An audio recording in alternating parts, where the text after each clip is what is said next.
ചാലക്കുടി അതിരപ്പള്ളിയിൽ ജനവാസ മേഖലയിൽ വീണ്ടും കാട്ടാന വന്നു. വെറ്റിലപ്പാറ 14-ലും വരടക്കയം ഭാഗത്തുമാണ് ഇപ്പോൾ കാട്ടാന ഉള്ളത്. വ്യാപകമായ കൃഷി കാട്ടാന നശിപ്പിച്ചു. വെറ്റിലപ്പാറ 14-ൽ ജനവാസ മേഖലയിലേക്ക് ഇറങ്ങിയ ഒറ്റയല്ല ദൃശ്യങ്ങൾ നമുക്ക് കിട്ടിയിട്ടുണ്ട്. രണ്ടാഴ്ചയിലധികമായി ഈ മേഖലയിൽ തുടർച്ചയായി കാട്ടാന ആക്രമണം ഉണ്ടാകുന്നുണ്ട്. നമുക്ക് അല്പം കഴിഞ്ഞ് ഈ വാർത്ത നേരിട്ടെടുക്കാം. ഇനിയിപ്പോൾ സന്തോഷമുള്ളൊരു വാർത്ത, തിരുവനന്തപുരത്ത് ഒരു കാര്യം ചെയ്യാം, ഇപ്പോൾ കാട്ടാന ഇറങ്ങി നിൽക്കുന്ന ദൃശ്യം കാണിച്ചേക്കാം. ചൂടപ്പം പോലെ പോകട്ടെ.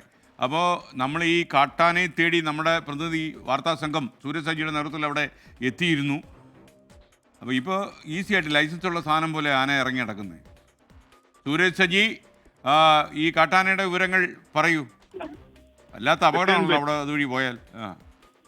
വെറ്റിലപ്പാറയിൽ തുടർച്ചയായി രണ്ടാഴ്ചയിലേറെയായി കാട്ടാന ഇറങ്ങുകയാണ്. വലിയ ശല്യമാണ് ഈ കാട്ടാന ഈ മേഖലയിൽ ഉണ്ടാക്കുന്നതെന്നുള്ളതാണ് പ്രദേശവാസികൾ ചൂണ്ടിക്കാണിക്കുന്നത്. ഇന്നലെ രാത്രിയോടുകൂടിയാണ് വെറ്റിലപ്പാറ 14, വരടക്കയം തുടങ്ങിയ മേഖലകളിൽ ഈ കാട്ടാന എത്തിയത്. വ്യാപകമായ കൃഷിനാശമാണ് ഈ മേഖലയിൽ വരുത്തിയത്. ഇപ്പോൾ ആ മേഖലയിൽ ഇറങ്ങിയ ഒറ്റയാന്റെ ദൃശ്യങ്ങളാണ് നമ്മൾ പുറത്തുവിട്ടത്. രാവിലെ 6 മണിക്ക് ശേഷമാണ് ഈ കാട്ടാനക്കൂട്ടം ജനവാസ മേഖലയിൽ നിന്ന് മടങ്ങിപ്പോയത്. ഈ ദുരിതം സംബന്ധിച്ച ആളുകളുടെ പ്രതികരണങ്ങളെല്ലാം നമ്മൾ നേരത്തെ എത്തിച്ചതാണ്. പക്ഷേ ഇതിൽ ഒരു ശാശ്വത പരിഹാരം അധികൃതർക്ക് കാണാൻ കഴിയുന്നില്ല. ഇതിനിടയിൽ ജനവാസ മേഖലയിൽ തുടർച്ചയായി കാട്ടാന ഇറങ്ങുന്ന സാഹചര്യമാണുള്ളത്.